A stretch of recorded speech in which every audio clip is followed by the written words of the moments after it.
আসসালামু আলাইকুম রহমতুল্লাহ বারকাতুহু। আশা করি সকলে ভালো আছেন।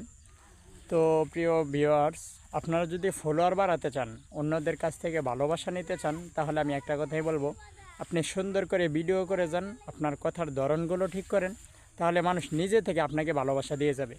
আর যদি আপনার কথার ধরন ভালো না থাকে, তাহলে মানুষ নিজে থেকে আপনাকে ভালোবাসা দিবেন। আর আপনি যদি অন্যজনকে গিয়ে বলেন যে ভাই আমাকে সাপোর্ট করেন, তাহলে কোনো লাভ হবে না। ওই সাপোর্টারকে দিয়ে আপনার কোনো লাভ হবে না, কারণ আপনি তার কাছ থেকে চাইয়ে আনতেছেন। ভিক্ষা বলতে মানুষের কাছে ভিক্ষা চাওয়াটা যেরকম, এরকম মানুষের কাছে দেখা যাইতেছে আপনি ভিক্ষা চাইতেছেন। তো কখনো চাইবেন না। আপনি সুন্দর করে ভিডিও করেন, হ্যাঁ, আপনার কথার ধরন ঠিক করেন, এমন কথা বলেন যে মানুষে আকর্ষণ হয়ে যায়, মানুষ আপনার প্রতি মুগ্ধ হয়ে যায়, এরকম কথা বলবেন।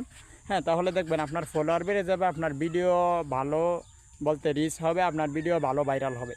ঠিক আছে, আপনার কথার ধরন ঠিক করেন, আপনি মানুষকে মনমুগ্ধ যে কথাগুলো হয়, ওই কথাগুলো মানুষকে মনমুগ্ধ কথা বলেন, যে মানুষে আপনাকে নিজ থেকে ভালোবাসা দিয়ে যায়। তো ধন্যবাদ, সবাই ভালো থাকবেন। আসসালামু আলাইকুম।